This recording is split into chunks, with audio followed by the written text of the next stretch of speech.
الحمد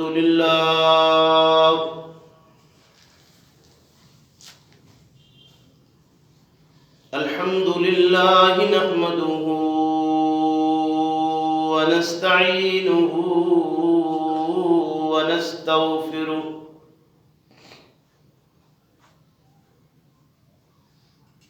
ونعوذ بالله من شرور أنفسنا ومن سيئات أعمالنا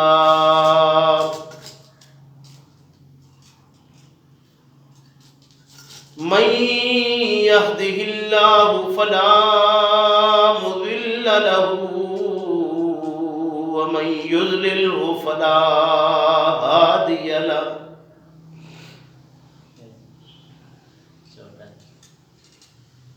ونشهد أن لا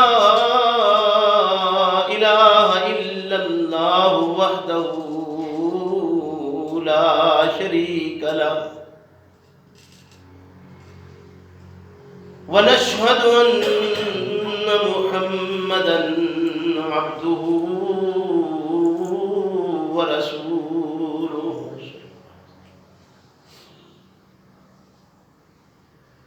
أما بعد فإن خير الحديث كتاب الله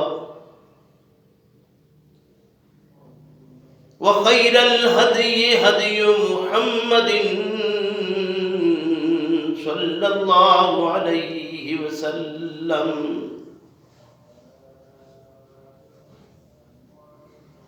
وشر الأمور محدثاتها وكل محدثة بدعة وكل بدعة ضلالة وكل ضلالة في النار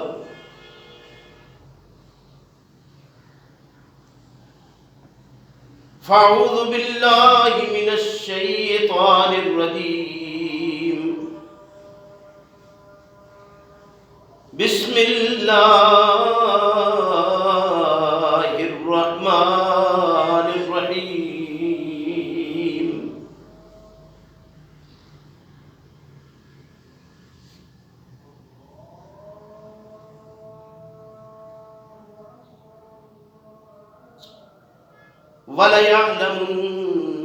وَلَيَعْلَمَنَّ اللَّهُ الَّذِينَ آمَنُوا وَلَيَعْلَمَنَّ الْمُنَافِقِينَ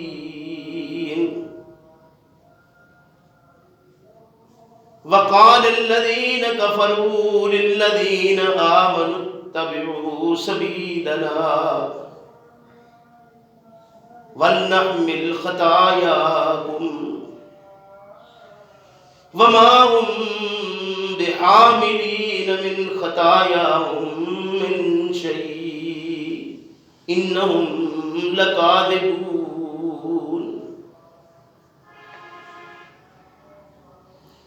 وليحملن أثقالهم وأثقالا مع أثقالهم وَلَيُسْأَلُنَّ يَوْمَ الْقِيَامَةِ عَمَّا كَانُوا يَفْتَرُونَ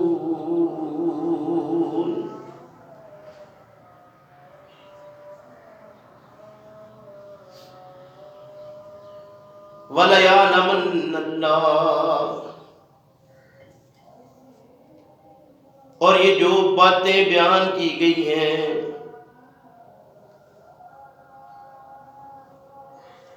اب اللہ رب کریم ان کو ظاہر کرنے والے ہیں. یہ اس لیے ساری کہی گئی ہیں تاکہ ظاہر کرے اللہ ان کو آمنو جو صحیح معنوں میں ایمان لانے والے ہیں، دعوی ایمانی کے بعد جو اپنے دعوی میں سچے پکے اور پختہ ہیں. وَلَيَعْلَمَنَّ الْمُنَافِقِينَ اور اللہ ان کو بھی ظاہر کر دے جو ایمان کے دعویٰ کے بعد اپنے کردار کے لحاظ سے پتہ چلا رہے ہیں کہ وہ حقیقت میں ایمان لانے والے نہیں، منافق ہیں. وقال الذین کفروا، اور کہتے ہیں وہ لوگ جو انکار حق کرنے والے ہیں، جو اللہ اور اس کے پیغمبر صلی اللہ علیہ وسلم کا وعدہ انکار کرنے والے ہیں، للذین آمنوا، ان لوگوں کو جو صحیح معنوں میں ایمان والے ہیں، اتبعوا سبیلنا، پیروی کرو راہ ہمارے کی، اتباع کرو ہمارے راستے کی، چھوڑ دو رسول اللہ کے راستے کو صلی اللہ علیہ وسلم کے کو، وَلْنَحْمِلْ خَطَايَاكُمْ، تو آپ کی جتنی خطائیں ہیں ان کا بوجھ ہم اپنے ذمہ لیتے ہیں، وَمَا هُمْ بِحَامِلِينَ مِنْ خَطَايَاهُمْ مِنْ شَيْءٍ، اور نہیں ہے وہ اٹھانے والے ان کی خطاؤں کا بوجھ کچھ بھی، انہم لکاذبون، بلا شبہ وہ تو جھوٹ بولتے ہیں،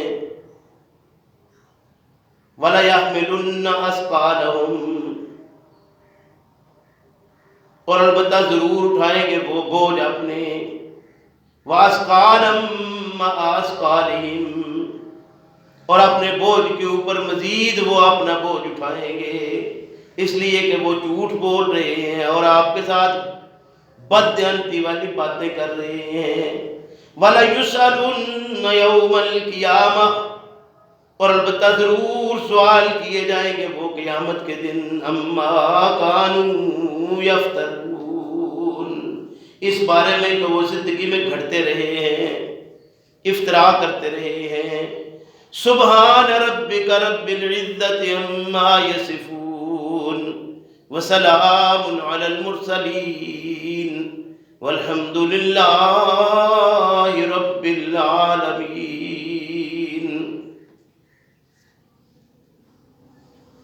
میرے محترم بھائیوں، بزرگوں، آج کے سبق میں سورہ العنکبوت جو ہم نے شروع کی ہوئی ہے اس کی 3 آیت کریمات تلاوت کی ہیں۔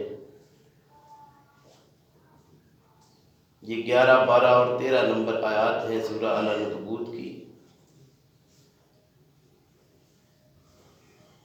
جن کا ترجمہ بھی آپ سن چکے ہیں۔ اللہ رب ذوالجلال والاکرام سے دعا گو ہوں کہ اللہ ہم سب کو اپنی اس کتاب کو صحیح معنوں میں سمجھنے کی توفیق عطا فرما، اور پیغمبر اسلام صلی اللہ علیہ وسلم کے طریقے کے مطابق ہمیں اپنی زندگی کو بسر کرنے کی توفیق عطا فرمائے۔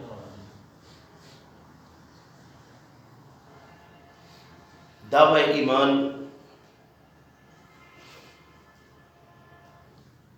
جب سارے لوگ ایک ہی جیسے ہوں، سبھی نظر آتے ہیں کہ کلمہ پڑھنے والے ہیں، مسلمان ہیں،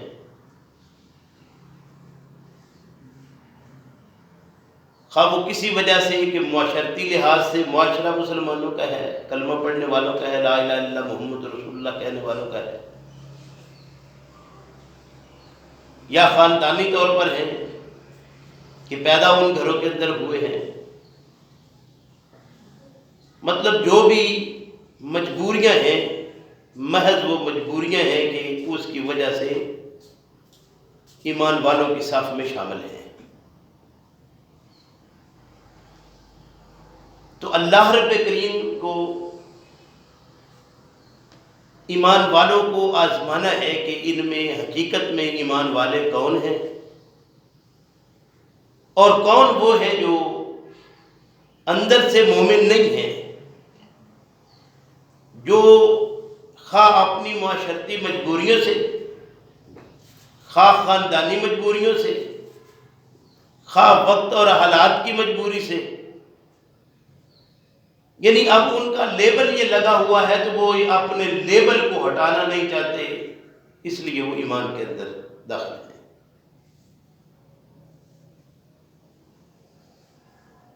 ہمیں اس بات کو اپنا بھی خیال کرنا ہے کہ ہم اپنا ذرا خیال کریں اس معاملے میں کہ ہم کن لوگوں میں شامل ہوتے ہیں۔ یہ جو گزشتہ آیات ہم نے پڑھی تھی وہ بالکل واضح کر رہی ہے کہ جب اللہ رب کریم کی طرف سے کوئی آزمائش آتی ہے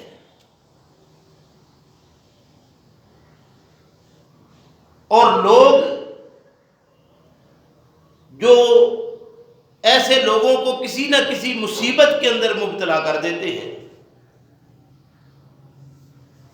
اور لوگوں کے عمل کی وجہ سے ایمان والے کسی نہ کسی مشکل اور مصیبت کا شکار ہوتے ہیں،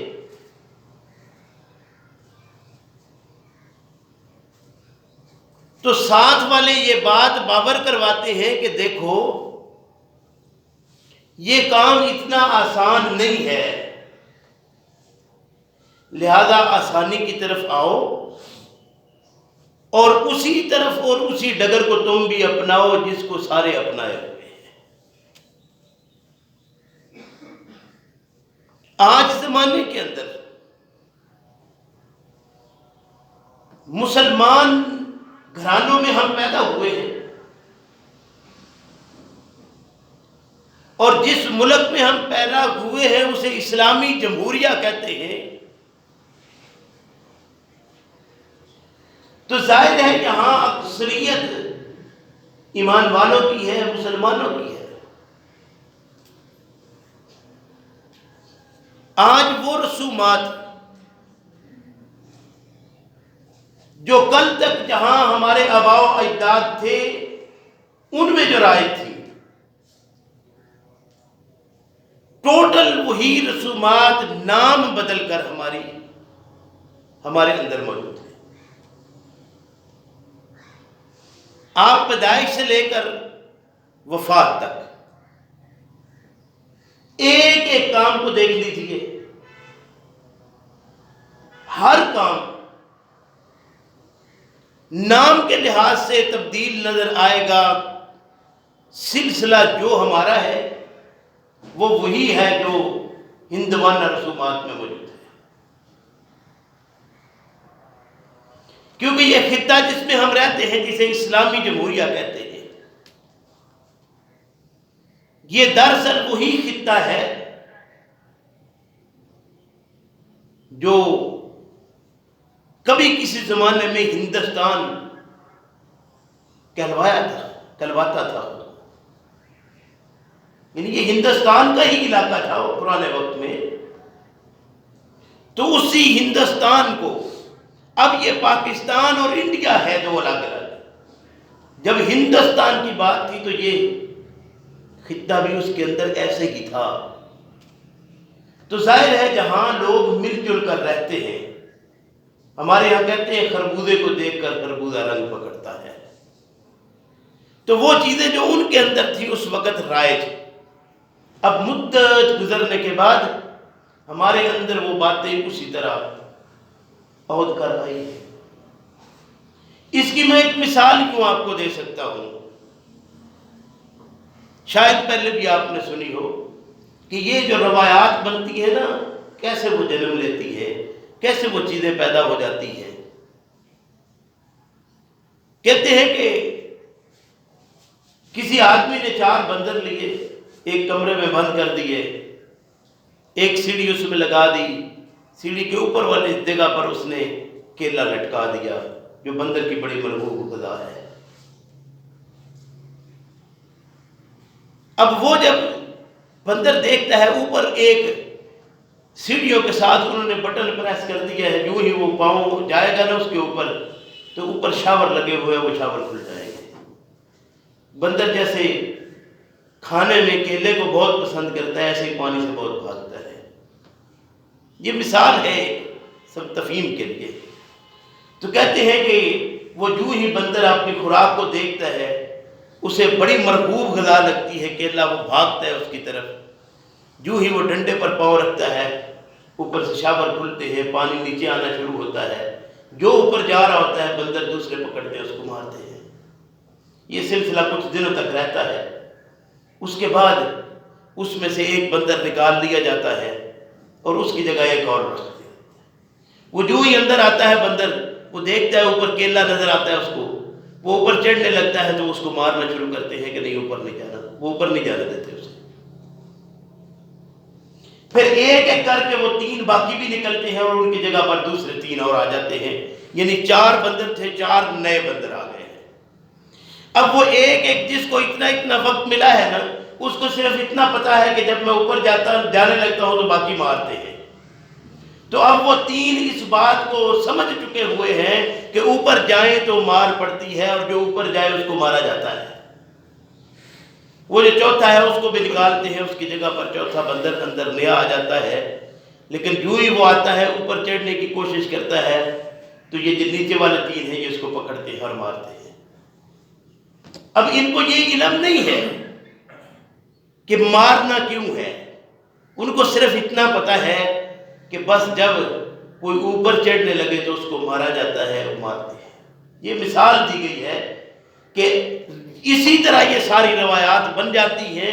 ہمارے ہاں مدت گزر گئی ان لوگوں کو یہاں سے گئے ہوئے، ہمیں نہیں پتا کہ وہ یہ سارے کام کیوں کرتے تھے، لیکن ہم آج انہی کاموں کو اسی طریقے سے کر رہے ہیں. آپ اپنی اس پیدائش سے لے کر وفات تک میں عرض کر رہا ہوں، ایک ایک چیز کو دیکھ لیجیے. جو پیدائش پر سلسلے ہوتے ہیں زمانے کے اندر، وہ ساری رسومات ہندوؤں کی رسومات موجود ہیں. اسی طریقے سے وہ سارے کھیل کرتے ہیں جو آج ہمارے یہاں ہیں، وہی ڈھولک، وہی سارا سلسلہ. پھر بچہ جوان ہوتا ہے، اس کی شادی بیاہ کے معاملات ہوتے ہیں، تو ساری وہ رسومات اس کو اسلامی طرز پر کون کہاں نظر ہی کہیں نہیں آتا. اسلامی طرز کوئی طریقہ بھی کیا پیغمبر صلی اللہ علیہ وسلم کے زمانہ میں یہ نکاح والے معاملات کوئی نہیں تھے؟ ان میں سے کوئی ایک طریقہ ایسا جو پیغمبر اسلام صلی اللہ علیہ وسلم کے زمانے کا ہے وہ آج کہیں ہمارے ہاں بھی ہے. یعنی پیغمبر اسلام صلی اللہ علیہ وسلم سے واضح بالکل یہ باتیں ملتی ہیں کہ شادی نکاح کا موقع جو ہے وہ مسجد کے اندر. بارات کا کوئی تصور اسلام کا نہیں، بارات کے کھانے کا کوئی تصور اسلام کا نہیں، جہیز کا کوئی تصور اسلام کا نہیں. لیکن یہ وہ ساری چیزیں جو ہمارے ہاں آج موجود ہیں یہ کہاں سے آئی ہیں؟ پھر اس سے آگے چلیے، شادی بیاہ کے بعد پھر بندہ جوان ہے تو ظاہر ہے اس کے بعد آگے بڑھاپے کی طرف جاتا ہے، مرتا بھی ہے. تو اب موت کی طرف آ جائیے تو اس کو بھی دیکھیے. جتنی باتیں ہیں ہمارے ہاں وہ سارے رسوم اور رواج جو ہمارے ہاں اس وقت موجود ہیں وہ سارے کے سارے وہی ہیں. ورنہ دیکھیے کہ یہ موت کیا تھی اصل میں. یہ تو اللہ کا بہت بڑا انعام تھا.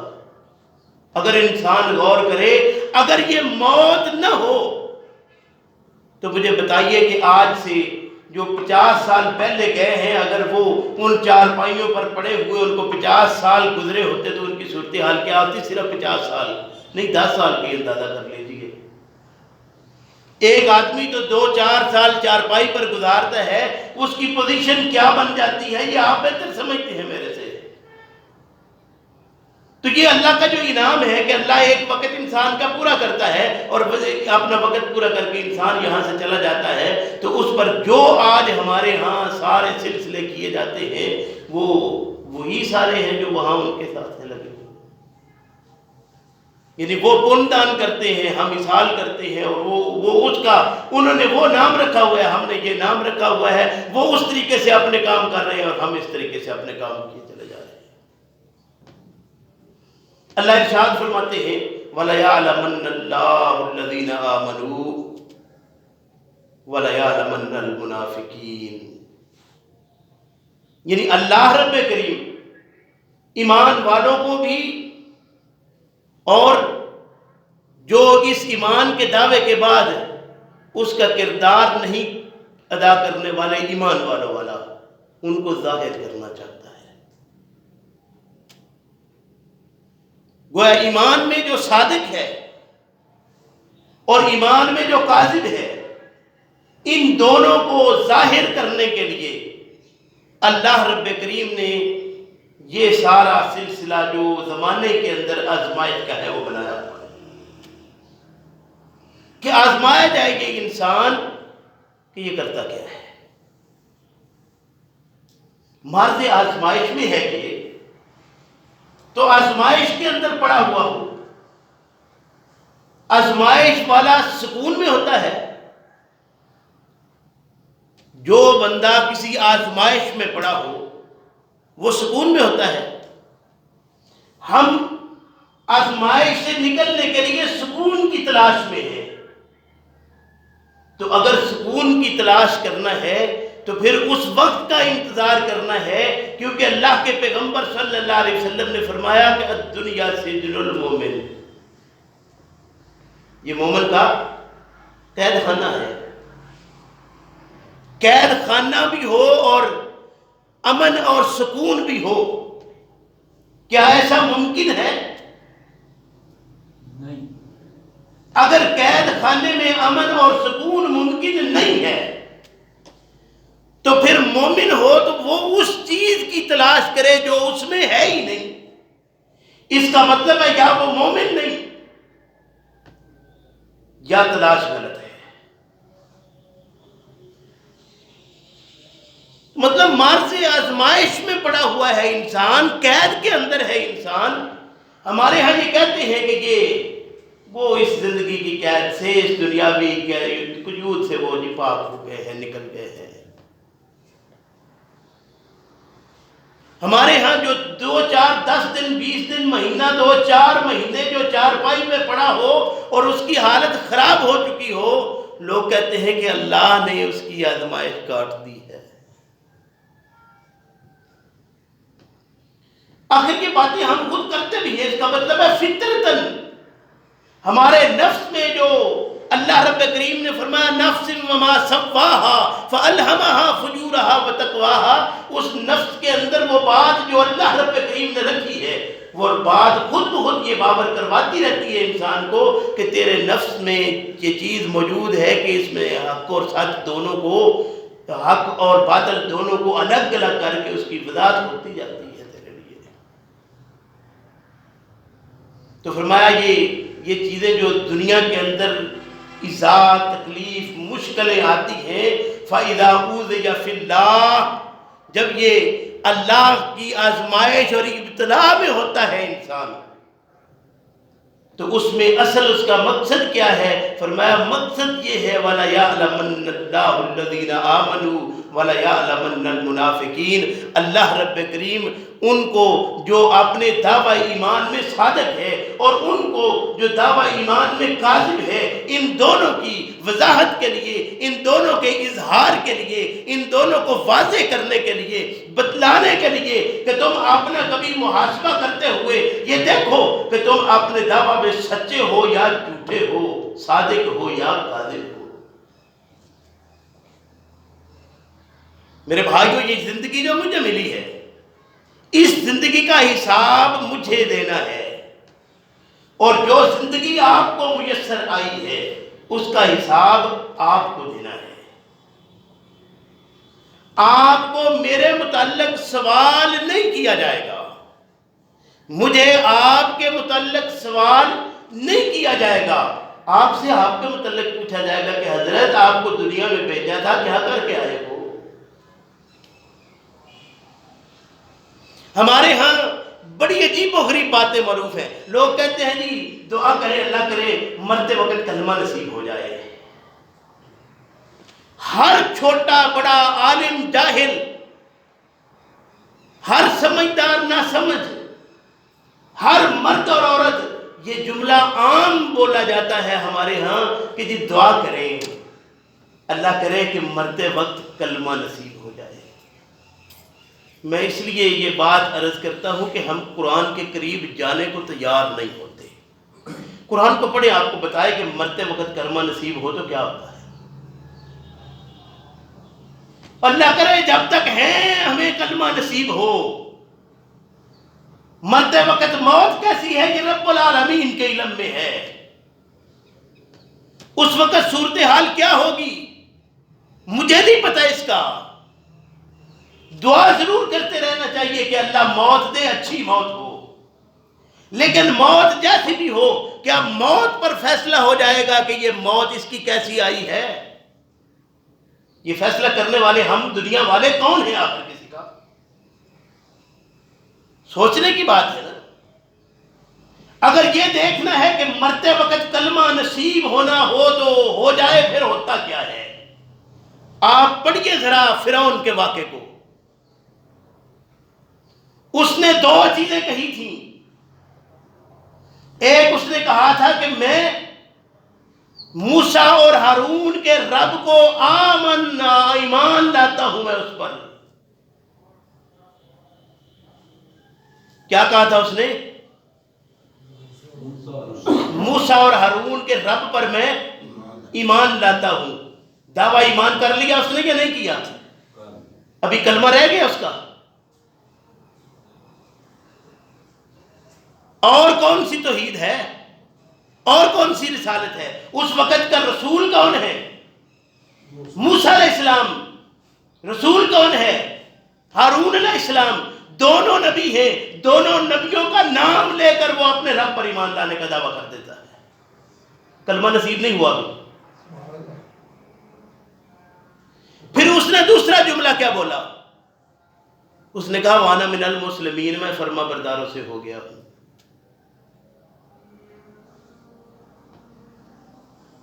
دو چیزیں اس نے کہی ہیں، کلمہ نصیب نہیں ہوا بھی۔ فرمایا آلان وقد عصیت من قبل، اب یہ کہتا ہے ابھی تک نافرمانی کرتا رہا۔ میں کہتا ہوں کبھی یہ ہمارے ہاں کہتے ہیں جی بڑا نیک آدمی تھا، یعنی زمانے میں جو چوریاں ڈاکے دھوکہ فراڈ کر کے مر گیا ہے، کہتے جی کلمہ نصیب ہوا، ہم نے خود ہونٹ ہلتے دیکھے تھے اس کے، انا للہ و انا الیہ راجعون۔ اس وقت اگر ہونٹ ہلتے دیکھے تھے تو ادھر رب العالمین کیا ارشاد فرماتے ہیں، صرف ہونٹ ہلے نہیں، اللہ رب کریم خود اطلاع دیتے ہیں کہ یہ بات اس کی زبان سے نکلی ہے، ابھی کوئی شک رہ گیا ہے باقی؟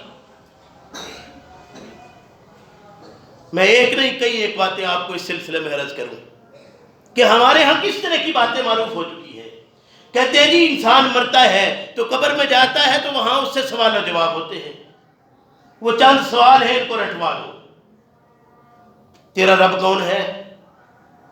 نبی صلی اللہ علیہ وسلم آئیں گے، وہ پیش کیے جائیں گے، پوچھا جائے گا، نماز کا سب سے پہلے سوال ہوگا۔ یہ ساری باتیں ہیں ہمارے یہاں معروف ہیں، ہم کہتے ہیں۔ میں پوچھتا ہوں کہ وہ کرام الکاتبین کیا کر رہے ہیں رب العالمین کی طرف سے جو مقرر ہے؟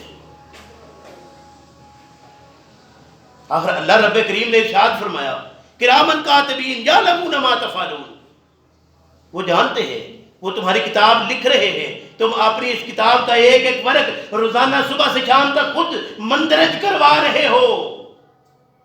وہی کتاب ہے جو کل قیامت کے دن تمہارے ہاتھ میں پکڑائی جائے گی، جس کے متعلق فرمایا کہ وہ لوگ جن کے دائیں ہاتھ میں کتاب آئے گی، فَأَمَّا مَنْ أُوتِيَ كِتَابَهُ بِيَمِينِهِ، وہ لوگ جن کے بائیں ہاتھ میں کتاب آئے گی، وہ لوگوں کو بلا کر کہے گا آؤ پڑھو میری کتاب کو، یہ دیکھو مجھے کتنا، جس کا نتیجہ شاندار ہوتا ہے۔ وہ کیا کہتا ہے کہ میرا کارڈ دیکھیں، یہ میرا رزلٹ دیکھیں، یہ دیکھیں میرا نتیجہ مجھے ملا ہے۔ اور جس کا نتیجہ غلط ہو وہ کیا کرتا ہے؟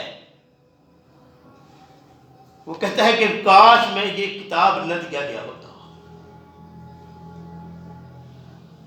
فَيَقُولُ يَا لَيْتَنِي لَمْ أُوتَ كِتَابِيَهْ، وہ کہے گا ہائے کاش یہ مجھے کتاب نہ دی گئی ہوتی۔ کون؟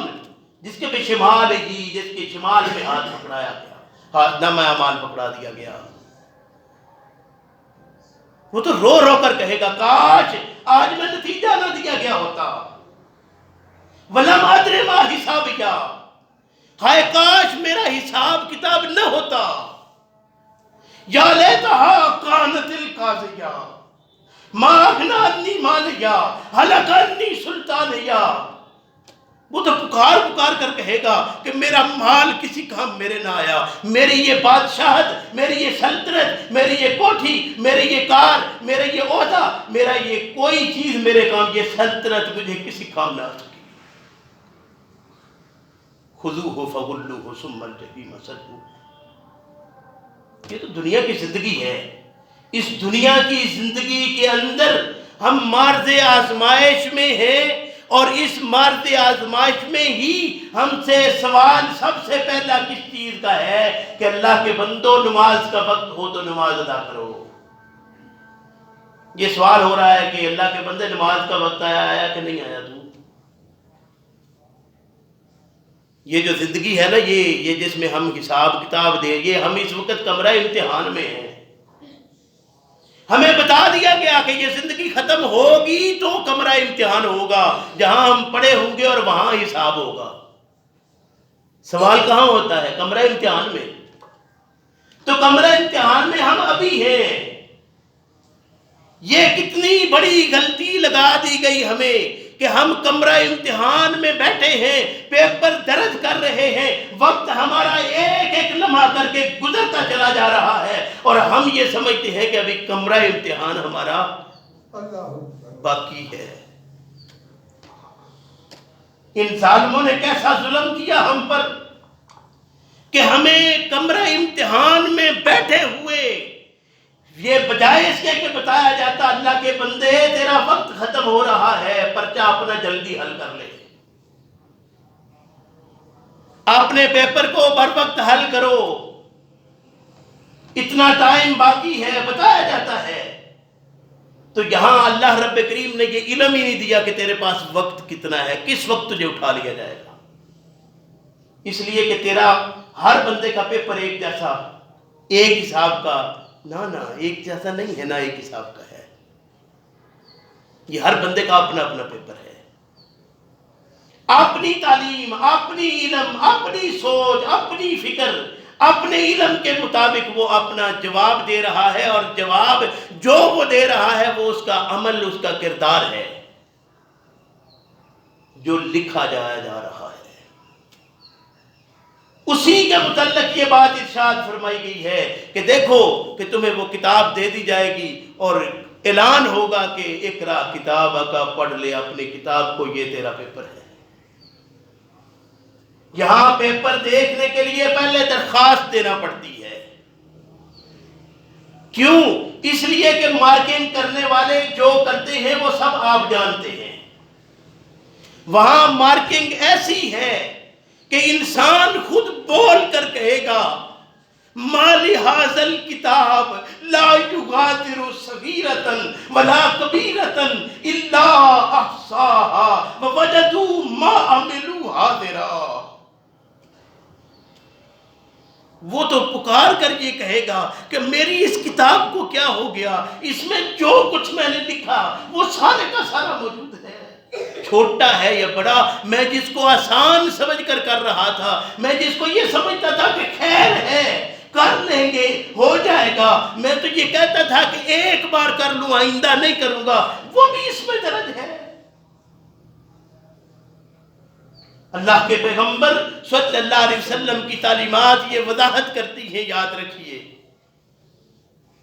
فرمایا کہ تیری تفہیم تک ہے، تو اپنی تفہیم کرتے کرتے زندگی میں جس موقع پر تفہیم کر گیا ہے، اس انتظار میں بیٹھا رہا کہ ادھر سے پانی کا آخری گھونٹ جائے گا تو میں کہوں گا کہ میں مان گیا ہوں، پھر تو کہے گا ربڑ پھیر دو، کوئی نہیں پھیرا جانا. ہاں تو ٹھیک ٹھاک ہے، موت کا تجھے نہیں پتا کب آ جاتی ہے، لیکن تیرے ذہن میں یہ بات بیٹھ گئی ہے کہ یار میں 50 سال گزار چکا ہوں، اور ان 50 سال میں جو کچھ میں نے کیا آج سمجھ آتی ہے کہ اس میں ہر ایک گزرا ہوا لمحہ میرے خلاف جانے والا ہے. مجھے آج تفہیم ہوئی تو میں کہوں اللہ میری غلطیوں کو معاف کر دے، میں آج تک غلط لکھتا رہا، میں آج تک غلط کرتا رہا، لیکن میرے علم میں نہیں تھا. اللہ جانتا ہے. یہاں ممتحن نہیں جانتا، ایگزامینر نہیں جانتا، اس کو نہیں پتا کہ یہ کس ذہن میں ہے، کس تکلیف میں ہے، کس مشکل میں ہے، کیا پرابلم اس کو پیش آئی ہے. اس نے ایک مخصوص نصاب دیا ہے، اس کے مطابق یہ نصاب اللہ رب کریم کی طرف سے مقرر ہو چکا ہے، اور اس نصاب کے مطابق واضح کر دیا گیا ہے کہ یاد رکھو تم اس کو سیکھنے کی کوشش کرتے رہو اور اپنی زندگی کا کردار بناتے رہو. تمہارا گزرنے والا ہر لمحہ تمہارا لکھا جا رہا ہے، اور جب جس بات کی تفہیم ہوئی تم نے آگے صحیح لکھ دیا، پچھلا تمہارا غلط ہوا، تمہیں سمجھ آئی، ایک بار تم نے معافی مانگی، اور معافی ایسی جس معافی کے بعد دوبارہ وہ نہ کیا ہو، جس کو کہا ہے توبو اللہ توبۃ نصوحا. وہ توبۃ نصوح پر بھی جو لوگوں نے کہانیاں گھڑی اور جو باتیں دنیا کو لکھ کر دی اور پیش کر دی اور لوگ بیان کرتے اور سنتے سناتے ہیں، ہم انہی کہانیوں میں ہی ساری زندگی گزار چکے ہیں میرے بھائی. یہ توبۃ النصوح کیا تھی؟ توبۃ النصوح تھی یہ کہ تیرے دل سے توبہ ایسی نکلے کہ دوبارہ وہ کام زندگی میں تم نہ کرے. کہ اللہ 50 سال گزر گئے، 15 سال تو تفہیم ہونے میں، اس کے بعد جب میری زندگی کے یہ اوراق شروع ہوئے مجھے سمجھ نہیں آئی، اب مجھے سمجھ آئی ہے. اور یہ جو بات کہی جاتی ہے کہ پہلا سوال نماز کا ہے، آئیے پیغمبر اسلام صلی اللہ علیہ وسلم کی طرف.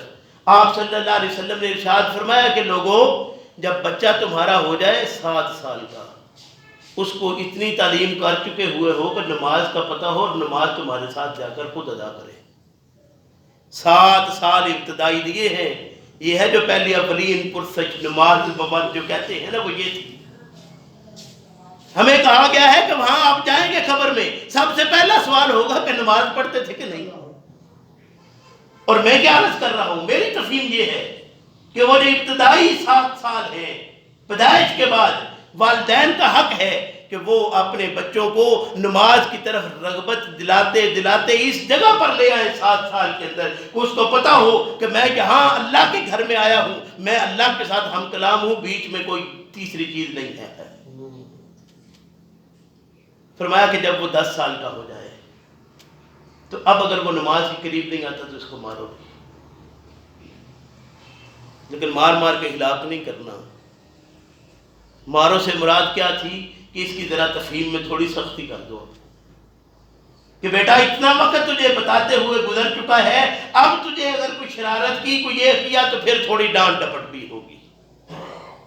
اور پھر دیکھیے کہ جب وہ اس پوزیشن میں جائے گا، ابھی وہ بلوغ تک پہنچا ہے، تو اللہ کے فضل و کرم سے وہ نماز کا ایسا پابند ہو چکا ہے کہ اب اگر وہ اللہ کے پاس جاتا ہے تو وہ یہ نہیں کہے گا لم نکو من المصلین.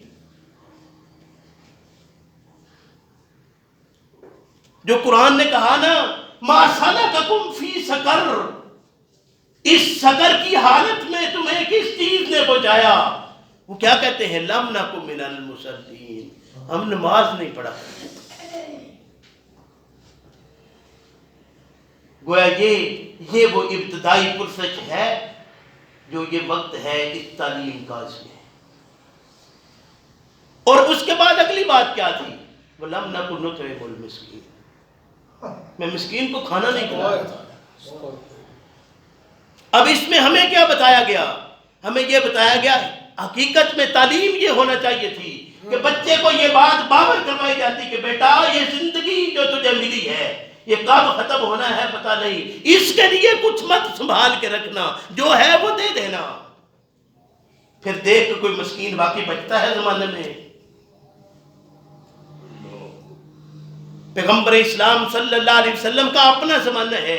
آپ ارشاد فرماتے ہیں صلی اللہ علیہ وسلم جس طرح اب لوگ مال دینا شروع ہو گئے ہیں، فرمایا ایک وقت ایسا آئے گا زمانے میں لوگ سونا لے کر نکلیں گے کہ کوئی لینے والا ہے، ضرورت مند ہے تو لے لو، لیکن اس کو کوئی لینے کے لیے تیار نہیں ہوگا. لیکن آج زمانے میں جس ملک کے اندر ہم رہ رہے ہیں، اپنے معاشرے کو دیکھیے کہ ہمارے مانگنے والوں کی اپنی صورتحال کیا ہے، اور لوگ کون کون ہیں جو اس طریقے کے کام میں اس وقت مشغول ہیں. ہم مرض آزمائش میں ہیں، لیکن ہم ابھی تک اس بات کو سمجھ نہیں پا رہے. کیوں؟ اس لیے کہ ہمیں یہ تفہیم کروا دی گئی، باور کروا دیا گیا، کوئی فکر کی بات نہیں، تم مرو گے تو پیچھے ہم ہیں بخشوا لیں گے، کوئی بات نہیں، صورت بن جائے گی۔ اور دیکھیے دھوکہ دینے والے، میں پھر بار بار وہی باتیں کرتا ہوں، ہمیں تفہیم کیا کروایا گیا؟ کہتے ہیں کہ دیکھیں جب ایک آدمی مر جاتا ہے، اس میں 40 مواحد آدمی آ جائیں، اس کی بخشش ہو جاتی ہے۔ اور جب میں یہ باتیں کرتا ہوں تو پھر لوگ کہتے ہیں کہ یہ اس کا منکر ہے۔ میرے بھائی اللہ کے بندو، اتنا تو خیال کرو میں کیا کہہ رہا ہوں۔ اللہ کے پیغمبر محمد الرسول اللہ صلی اللہ علیہ وسلم خود جنازہ پڑھاتے ہیں، قرآن کہتا ہے۔ یار تم کہاں 40 لوگوں کی بات کرتے ہو؟ کبھی 4000 لوگ مواحد اکٹھے ہو جائے اور ایک پیغمبر محمد الرسول اللہ صلی اللہ علیہ وسلم کی شخصیت ہو، تقابل کر سکتے ہو؟ اللہ کے پیغمبر محمد الرسول اللہ صلی اللہ علیہ وسلم خود جنازہ پڑھا رہے ہیں، دعائیں مانگ رہے ہیں، پیراہن میں اپنا کرتا ہے، لعاب دہن دیا ہے، اور دعا کرتے ہیں اللہم اغفر لہ ورحمہ۔ اوپر سے آواز کیا آتی ہے؟ استغفر لہم او لا تستغفر لہم ان تستغفر لہم 70 مرۃ فلن یغفر اللہ لہم۔ کیا نبی ایک بار نہیں 70 بار بھی مغفرت کی دعا کیجیے، اللہ اس کو معاف کرنے والا نہیں ہے۔ یہ کافر نہیں تھا، یہ کافر نہیں تھا، یہ یہودی نہیں تھا، یہ عیسائی نہیں تھا، یہ کلمہ پڑھنے والا تھا۔ کبھی سوچا آپ نے گندا کس چیز میں تھا؟ کردار میں گندا تھا۔ تو آج مجھے ایسا کرنا ہے اپنا کہ میرا کردار کیا ہے؟ کیا وہ محمد والا کردار صلی اللہ علیہ وسلم والا میرے اندر کہیں ہے؟ اگر نہیں ہے تو میں یہ سمجھ لوں کہ وہ 40 نہیں 4000 کیا 40,000 اکٹھے ہو جائیں، اگر میرا کردار گندا ہے، میں کافر نہیں، میں عیسائی نہیں، میں یہودی نہیں، میں ہندو نہیں، میں سکھ نہیں، میں پارسی نہیں، میں موحد ہوں، لیکن کردار رسول اللہ والا نہیں ہے میرا۔ تو پھر نتیجہ کیا ہے کہ اتنے لوگ مل کر بھی دعا کریں، بخشش کوئی نہیں ملی۔ جب میں یہ باتیں کروں گا تو ظاہر ہے سامعین کو کہاں اچھی لگے گی؟ تو سامعین علماء پھر گلے ہی پڑیں گے، کہیں گے کہ دیکھو کوئی فتویٰ لگا دو اس کے اوپر، جان چھوٹے اس سے۔ میرے بھائی ہمیں اپنا احساس کرنا ہے، اور خدا کے لیے یہ جو وقت ملا ہے اس میں اپنے آپ کو درست کر لیجئے، ورنہ وقت ختم ہو رہا ہے، یہ ختم ہو جائے گا، پتہ بھی نہیں چلے گا۔ فرمایا وقال الذین کفروا، کہتے ہیں وہ لوگ جو کافر ہوئے۔ کافر کون ہے؟ عربی میں کافر کہتے ہیں چھپانے والے کو۔ اعجب الکفار نباتہ، وہ کاشتکار جو زمین کو اپنا بیج کو زمین کے اندر دباتا ہے۔ کافر کہتے ہیں جو بات کو چھپانے والا ہے، اور سب سے زیادہ چھپانے والا کون ہے؟ کہ جس نفس کو اللہ رب کریم نے برابر کیا ہے، وہ جس گھر میں بھی پیدا ہوا ہے اس کے اندر حق اور باطل دونوں کی الگ الگ کرنے کی چیز موجود ہے، اور کسی شخص نے اگر باطل کو اپنایا ہے تو اس نے حق کو چھپا کر اپنایا ہے، اس لیے وہ کافر ہے۔ ہم سمجھتے ہیں یہ یہودی ہے تو کافر ہے، یہ عیسائی ہے تو کافر ہے، یہ ہندو ہے تو کافر ہے۔ جس نے حق کو چھپایا ہے وہ کافر ہے۔ وقال الذین کفروا للذین آمنوا، واسطے ان لوگوں کے جو حقیقت میں ایمان لانے والے ہیں، اتبعوا سبیلنا، اتبعوا سبیلنا، ہمارے رستے کو اپناؤ، ہماری اتباع کرو، جس رستے پر ہم چلے ہیں تم بھی اسی رستے کے مسافر بنو۔ آج ذرا ہم احساس کریں، ہمارا دیوبندی کیا چاہتا ہے؟ تم دیوبندی بن جاؤ۔ بریلوی کیا چاہتا ہے؟ شیعہ کیا چاہتا ہے؟ اور میرا مسلک اہل حدیث کیا چاہتا ہے؟ ہر شخص چاہتا ہے کہ میرے رستے کی اتباع کر لو، جس پر میں ہوں وہ صحیح ہے، مسلک حق میرا ہے، نعرے لگتے ہیں اس کے، نہیں. اللہ ارشاد فرماتے ہیں کہ یہ خواہش کیا رکھتے ہیں, یہ ان کو کہتے ہیں کہ آؤ ہمارے راستے کے مسافر تم بھی بن جاؤ. میرے بھائیوں یہ باتیں حقیقت میں کڑوی لگیں گی آپ کو. اللہ کے پیغمبر محمد الرسول اللہ صلی اللہ علیہ وسلم نے کبھی اپنی زبان اقدس سے یہ جملہ نکالا ہو کہ آؤ میرے راستے کے مسافر ہو جاؤ؟ فرمایا یہ حق ہے, یہ باطل ہے. دو چیزیں ہیں, ان کی وضاحت کر دی ہے. ورنہ اگر پکڑ کر لگانا ہوتا حق پر تو اللہ رب کریم سب طاقتوروں سے بڑا طاقتور ہے, جس نے دنیا میں یہ ساری کائنات کو بنا کر بھیج دیا ہے, وہ ایک رستے کا انتخاب کر کے سب کو اس پر پابند نہیں کر سکتا تھا؟ پوری دنیا کے اندر بھینس جہاں بھی موجود ہے, گائے جہاں بھی موجود ہے, بکری جہاں بھی موجود ہے, آپ اس کے سامنے بھنا ہوا گوشت رکھ دیں, وہ بھوکی مر جائے گی, کبھی نہیں کھائے گی. اگر اس نے بکری کو, بھینس کو, اگر اس نے گائے کو پابند کر دیا ہے کہ تو بھوکی مر سکتی ہے, تو گوشت بھنا ہوا نہیں کھا سکتی, تو یہ کائنات میں بسنے والے انسانوں کو پابند نہیں کر سکتا تھا کہ اس راستے کے مسافر رہنا ہے تمہیں؟ جس نے جانور کو پابند کیا ہے اور وہ نہیں کھاتی, وہ ہمیں پابند کر سکتا تھا نا, نہیں کیا. کیوں؟ اس لیے کہ انسان ہے, پابند نہیں کیا.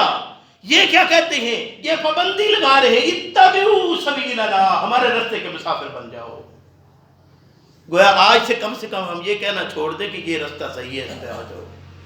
ہاں یہ کہیں بھائی یہ حق کا راستہ ہے, آپ قرآن آپ کے سامنے ہے, اس کو پڑھو, اس کے بعد اپنا چناؤ خود کرو, نتیجہ تم نے خود بھگتنا ہے. ہم فیصلہ کرنے والے کون ہوتے ہیں؟ فیصلہ کرنے والا وہ ہے. اور جب اس کی ذمہ داری اپنے اوپر لوگے تو تم نے کیا کیا؟ کوئی شرک والی بات باقی رہ گئی ہے؟ جس نے ذرا سی بات, ایک بچہ دینے والی, بیماری دور کرنے والی, بدرقی ختم کرنے والی, کوئی گھٹ تویز لے کر یہ معاملات حل کروانے والی چیز اگر کسی پر مان لی تو وہ مشرک ہوا. اور تم اتنے بڑے کام کر جاؤ تو شرک ابھی نہیں ہوا. کیا کمال ہے, ابھی شرک باقی رہ جاتا ہے. ہم سمجھتے ہیں کہ یہ سارے مشرک ہیں. اپنے اندر کبھی خیال کیا ہے؟ افرائیت من اتخذ الہہ ہوا, اس شخص کو نہیں دیکھا جس نے اپنی خواہش کو اپنا معبود بنایا ہوا ہے. شرک کام ہوتا ہے, یہ تو اپنے اندر سے تلاش کرنا ہے ہم نے. لیکن وہی بات ہے, زمانے میں سارے کہتے ہیں کہ ایک انگلی کسی کی طرف کی جائے تو وہ آسان ضرور ہوتی ہے, لیکن کبھی یہ سوچے کہ چار اپنی طرف بھی تو آ رہی تھی, کیونکہ اپنی طرف بھی تو اتنا خیال کرتے نا, پہلے اتنی بار اپنی طرف خیال کرتے, لیکن وہ اندر بند کی ہوئی ہے. کھلی سب کو نظر آتی ہے, بند اپنے آپ کو بھی نظر نہیں آ رہی. دوسرے کی طرف اشارہ کرنے کے لیے انگلی ایک کفایت کرتی ہے, تو تین بند کی ہوئی اپنی طرف بھی آ رہی ہیں. ان کا تین بار اپنا خیال کر کے پھر چوتھے کی طرف جائیے.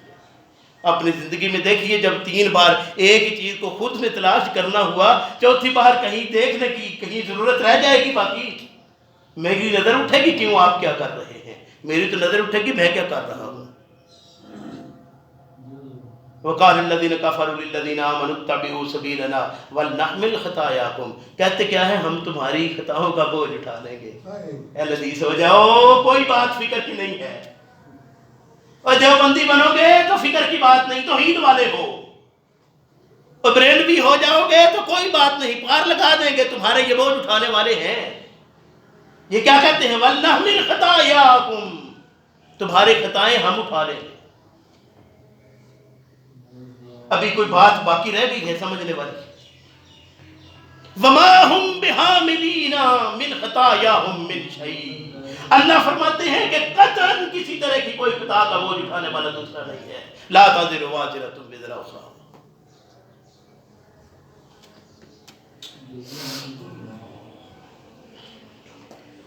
الحمد للہ نحمده ونستعینه ونستغفره ونعوذ باللہ من شرور انفسنا ومن سیئات اعمالنا, من يهده الله فلا مضل له ومن يضلل فلا هادي له, ونشهد أن لا إله إلا الله وحده لا شريك له ونشهد أن محمدا عبده ورسوله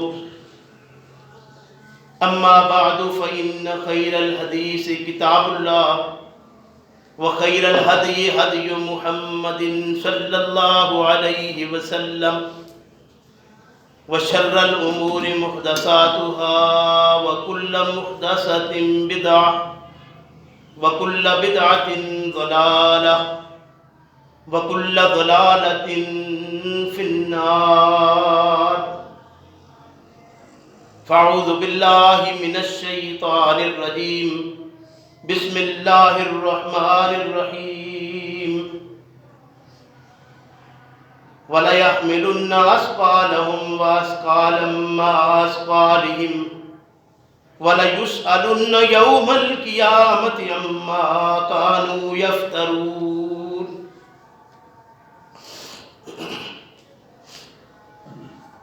میرے محترم بھائیوں بزرگوں، اللہ رب کریم ارشاد فرماتے ہیں کہ دیکھیے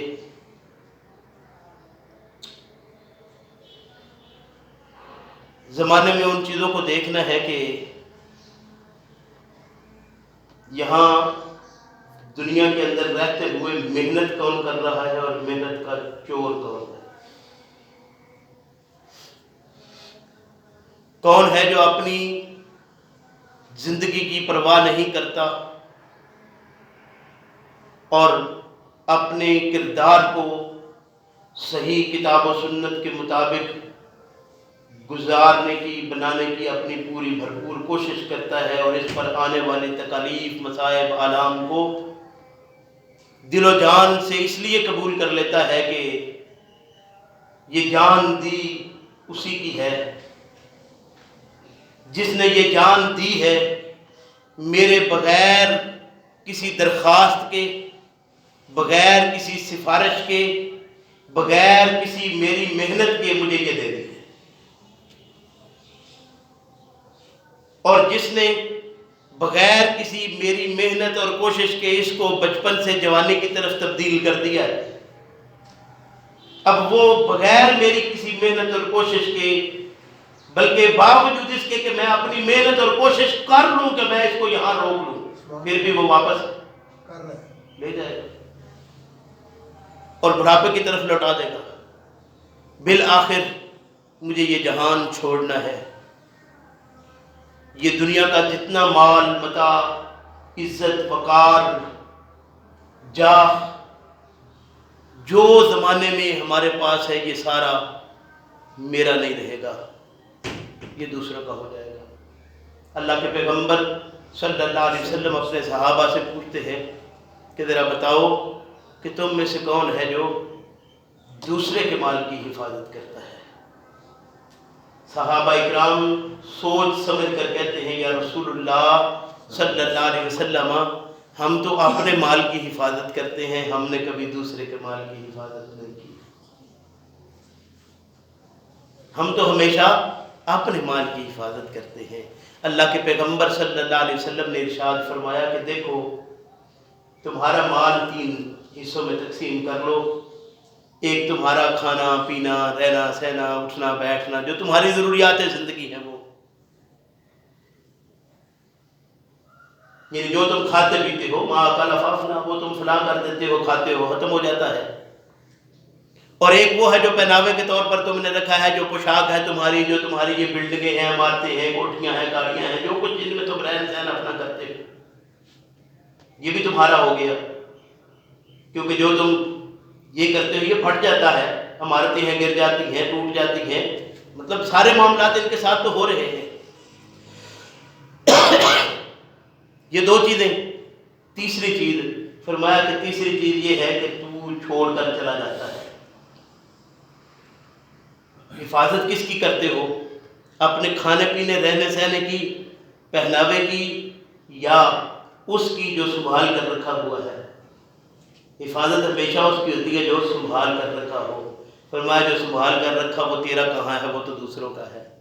فرمایا آپ میں سے ہر شخص دوسرے کے مال کی حفاظت کرتا ہے، تم کہتے ہو اپنے کی کرتے ہیں۔